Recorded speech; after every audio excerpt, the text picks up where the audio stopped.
Bill is the star on the show Harry Bikers, which was broadcast on the History Channel. Anybody see it? Harry Bikers?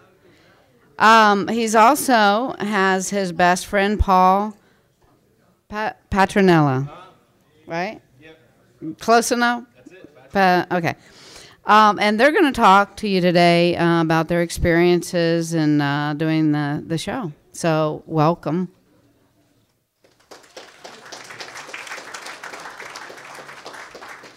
So y'all like that nutria pasta you're eating there, right? Good stuff. Yeah. It's all in the preparation, which is where Paul always came in.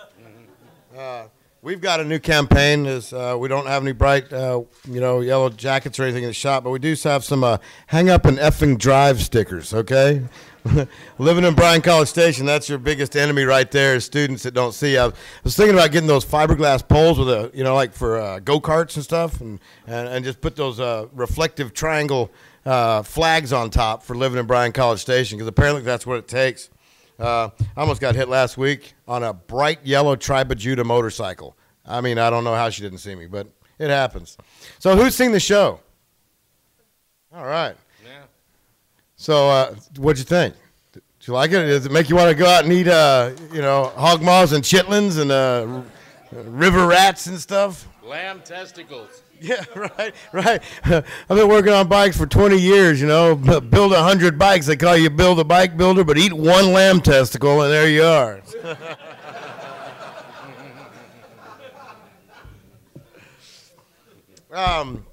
We got chosen for this show. They had some friends of ours, the Junk Gypsy, were doing another show, and they wanted a group of bikes to come out. They didn't want 1%ers. They didn't want Rolex riders. They wanted something in the middle, and that's basically what I catered to at the shop. So we put about 20, 30 bikes together and came out and filmed that. And from that, it got spurred with the BBC version in the UK of Harry Bikers, and they wanted to do an American version. And so they ended up calling me and said, well, do you have any friends that cook? And I was like, well, my buddy Paul's a classically trained French chef. She said, that's great. We want to film a pilot. I said, what do you want it to be about? She says, I don't know. I said, well, we got a hog problem in Texas, so we shoot them and throw them on a pit and eat them. So next thing you know, they're driving us around in limousines in L.A. And we've gotten to go out to Easy Rider, to Pisano Publications, hang out with the Weasels out there, walk around Easy Rider headquarters, and just do whatever we wanted. So it's been some really cool stuff. Been able to see some really neat stuff. Oh, yeah. The Dave Mann originals. All the Dave Mann original paintings, not just reprints. They were all the original stuff. The guys there said, hey, well, we're really honored to have you guys here. And I was like, well, that's pretty funny, man. Yeah. I've been reading you most of my life, Beatnik standing right there. It's like, yeah, it's like a cartoon character standing in front of you. This guy you've been reading for 20 years is sitting there talking to you, giving you his CDs that he makes on the side, because he's also a musician. But, from out of nowhere, we got to meet people, got to just go across the country and get a slice of Americana and hang out together like we haven't been able to in years. Without getting arrested. Yeah, We really, it. Well, I mean, we made the paper. We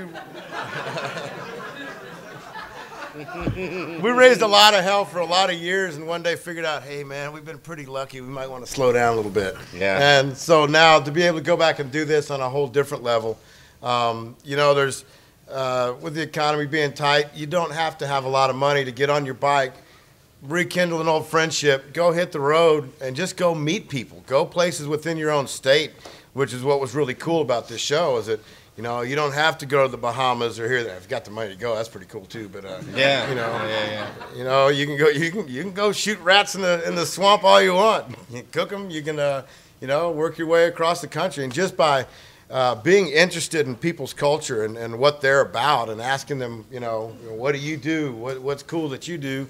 And letting them show you, open up your ears a little bit and listen, and man, you'll have a blast. That's pretty much what we did.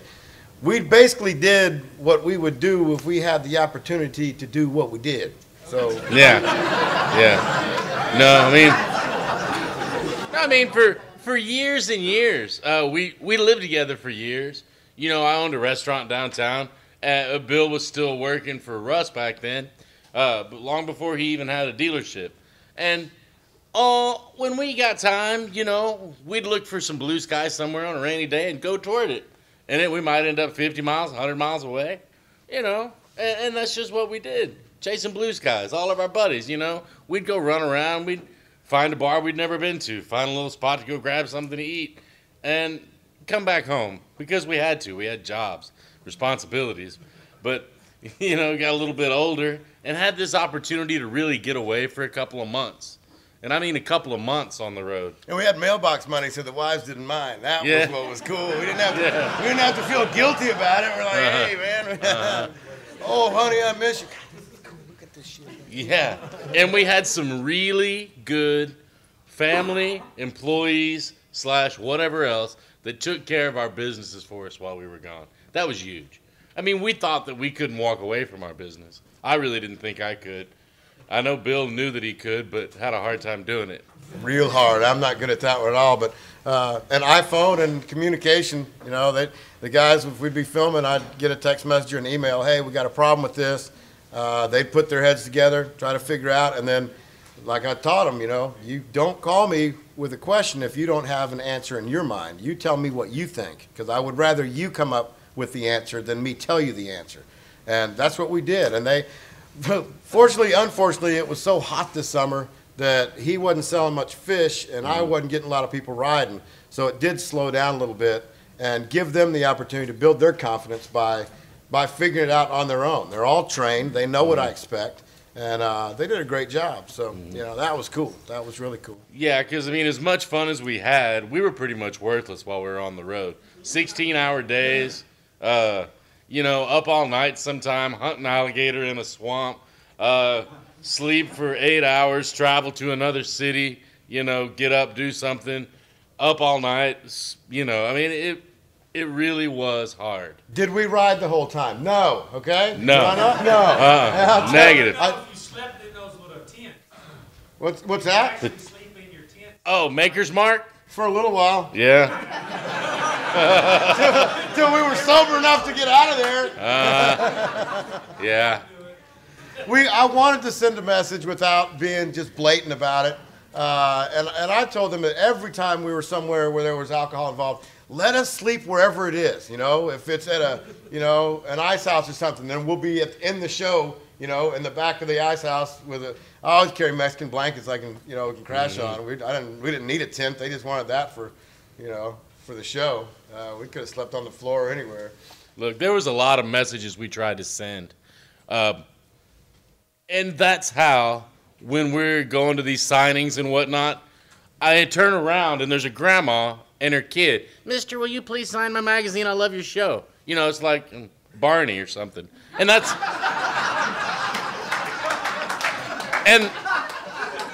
But I can pick up soccer moms. I figured that out, too. Yeah. But you know what? That's exactly where I wanted it. I wanted it to be for kids. I wanted anybody to be able to watch our show. We're not going to be stabbing each other in the back, yelling at each other, cussing, doing all the stuff that you see on reality TV. Because we don't have to. We can be entertaining without it. And that's what I was going for.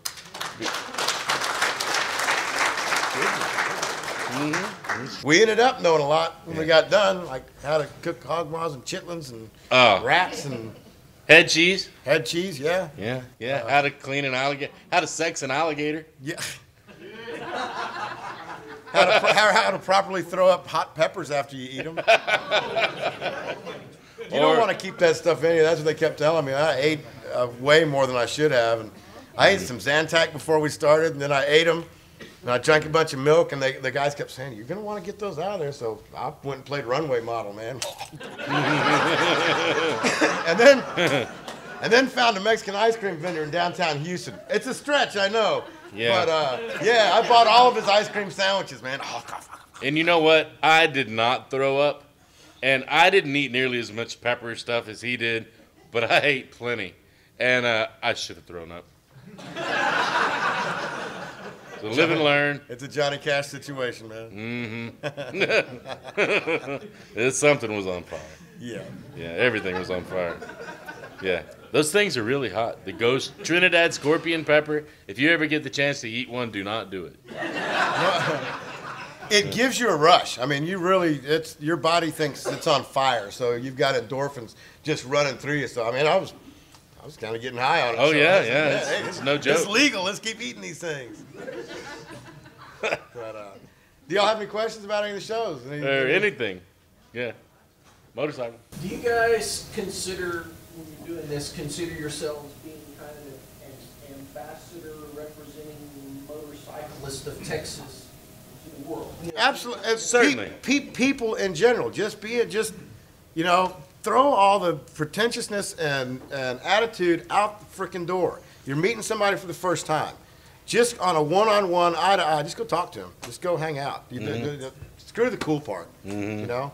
That's one thing we did not sacrifice our integrity on this show. So if it doesn't make another season because of that, I mean, that's all in the works right now for a second season. We still haven't heard a final word on it. But if it doesn't, and that's why, cool with that, man. And you know what?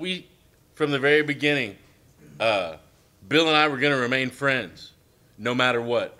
If we walked off this show in the middle of Maine, hey, man, that's how it was going to be. Because they're not going to destroy what this man and I had. You know, we're partners, because partners would definitely. That's rainbows and unicorns. Yeah, definitely not it. We had to convince those California people, it's like, well, you referred to him as your partner. No, I said partner. There's a big difference. You can put life in front of partner. You can't put life in front of partner. Yeah. Well, howdy, life partner. Yeah. They wanted us to get in that tent together. Whoever's asking about that, I was like, it'd be funny. Yeah, to who? Not to me. Come on, that's a two-man tent. I got 1.5 guys right here. No,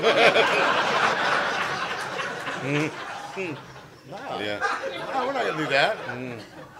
Hey, Bill, did those helmet intercoms work as good as it looked like they did? And if they did, what brand were they?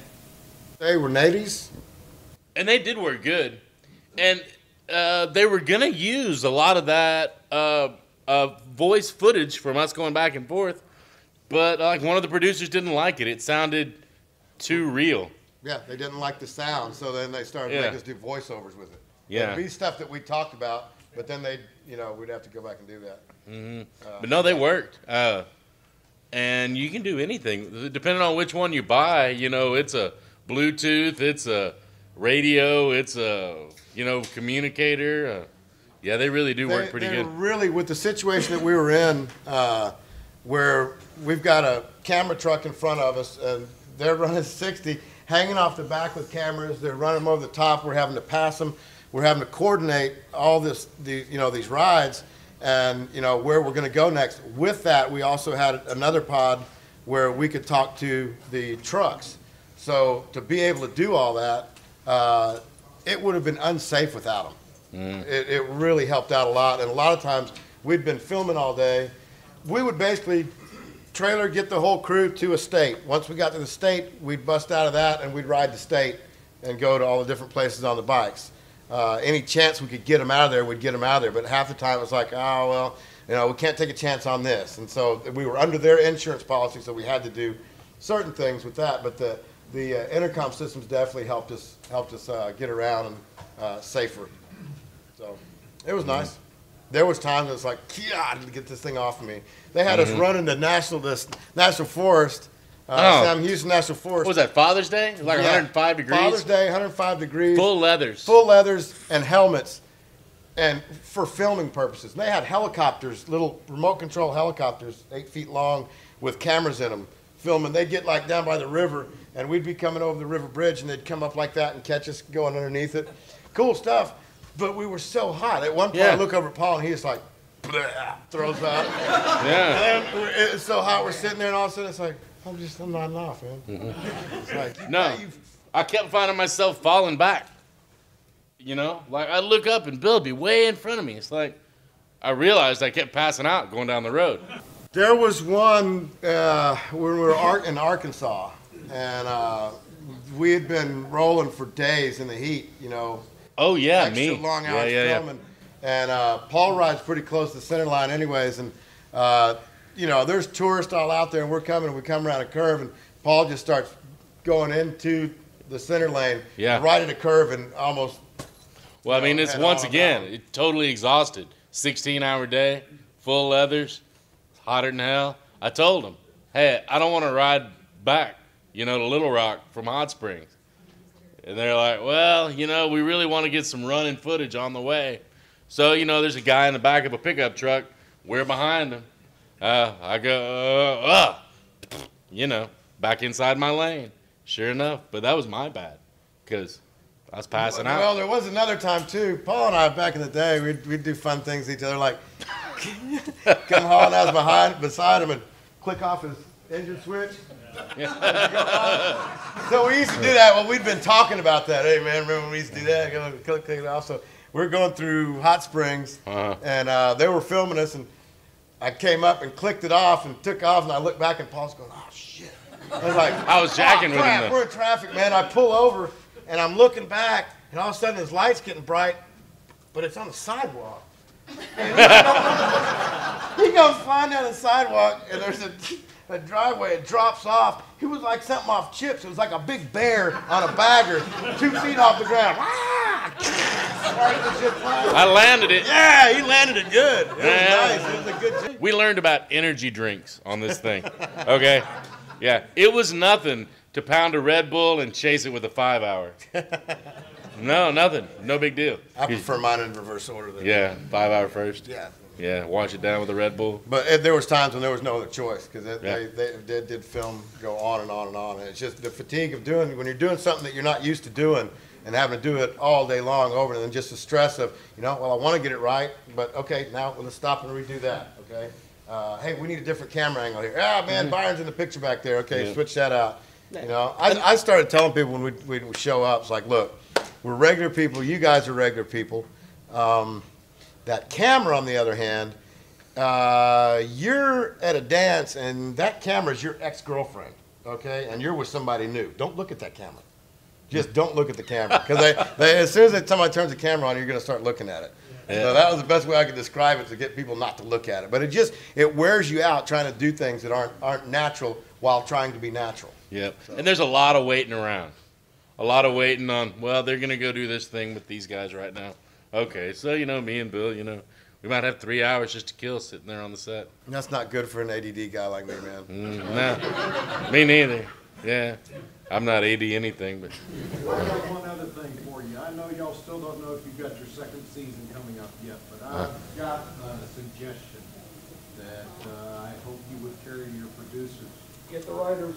That you close each of your segments with a reminder to watch out for motorcycles. Yeah, that'd be a good idea. Yeah, like I say, we've tried to get messages in there a lot, and that is something that I'd like to pitch at them. The whole part of us camping at Maker's Mark, or I said, well, when we slow race and Paul had to drink whiskey out of my boot. After that, it was one shot, but it's like, okay, at least say, well, so we hung out there for a couple hours and. Just little things like that. Through my shop, I get a lot of young guys out there that just get a bike. They go out for the first time with a group of guys. They've been hitting this, ice house and that ice house. They end up close to home.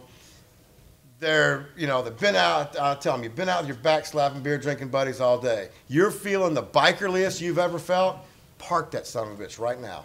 And if that bar won't let you leave that bike there, don't go back to that. Don't go back there.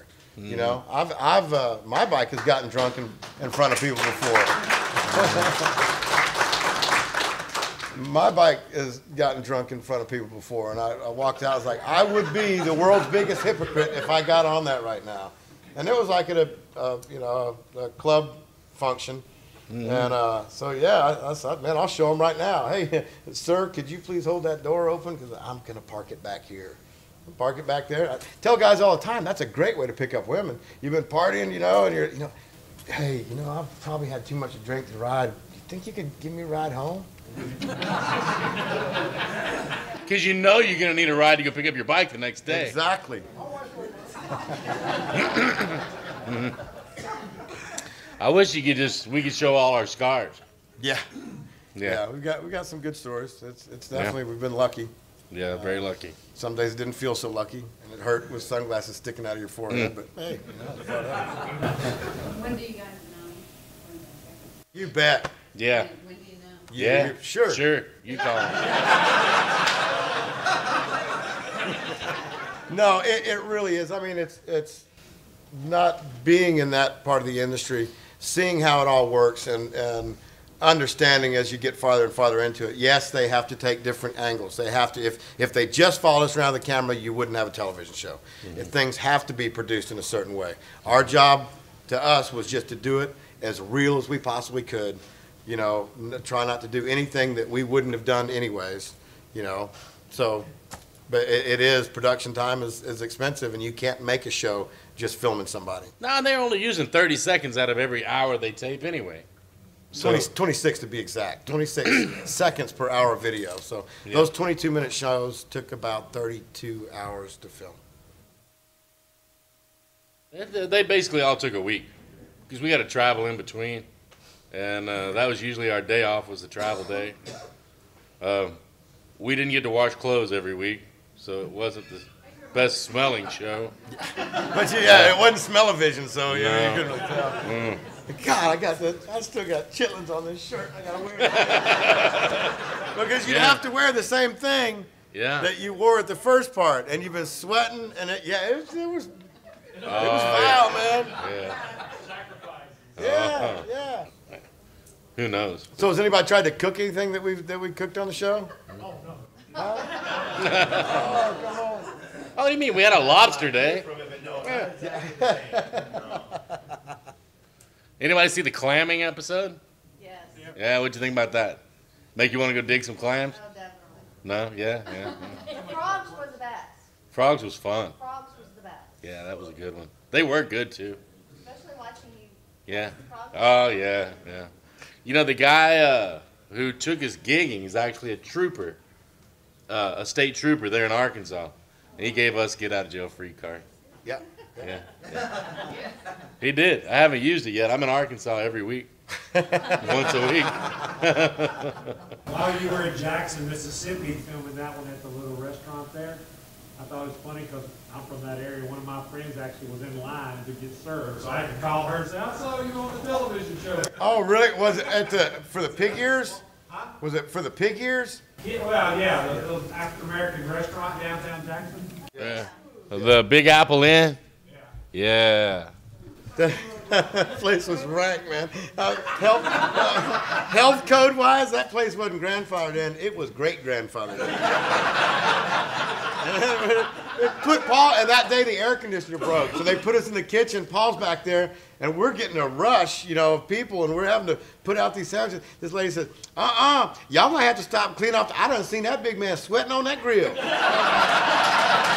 I said, lady, you're about to order a pig ear sandwich for starters, and have you looked at what you're walking on? Have you looked in this kitchen? Dude, the owner of the Big Apple Inn, Gino, was upset because the price of pig ears had gone up so much since they started using them for dog treats. Yeah. So anyway. But hog maws and chitlins, yeah. What's the repeat episode On on Hulu? Hulu, yeah. And there's a whole bunch of little 2 to 3 minute webisodes that never made TV that are on there too. And some of those are the most fun. Yeah, you can go to history.com, find Harry Bikers, and go to special clips or clips or features or something like that. Go to where? On history.com. Or Hulu. And then just go to Harry Bikers, and you'll click on one, and a bunch more will show up on the special clips. On the full-length videos, none of those are on there right now. So, yeah. But the clips, they had us. We had to fix a part on Paul's bike, and I didn't have a grinder, so I duct taped it to my boot and drove around the parking lot, and it worked. I said, you got to put that on, man. That's what really happened. Yeah. It wasn't going to fit if I didn't do that. What other ones did they have on there? Oh, I don't know. Shooting. When we were in Washington County, we all went down and shot, and was shooting these blow-up targets. They've also we met Mr. Charlie. We stopped, and actually the first one, when we were in Arkansas, we were ahead of the group, and we saw this farmer, and we were going to do this cook-off kind of thing, and we saw this farmer, and we were like, wouldn't it be great if we could go over and like get some of these vegetables, and this would be the real deal. This is something that's not set up, something that we found on our own, Sure enough, we go talk to this farmer. He sells us little vegetables, talks about how the Oberlin Butterfield Mail Trail came in right behind his house, and they found a pistol up there.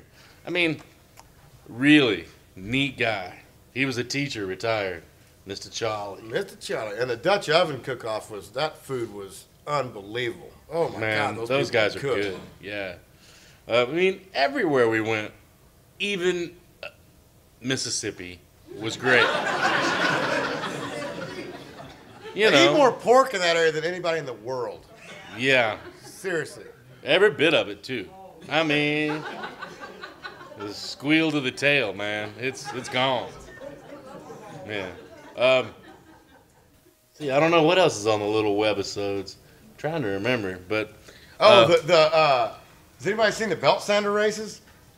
That's on a webisode. Oh, yeah. They actually have belt sanders that they modify, and they'll cut a square out of a piece of plexiglass, and the plexiglass sits in these little channels, and they're hooked up to extension cords with a trigger. And, I mean, it's a 100-foot track.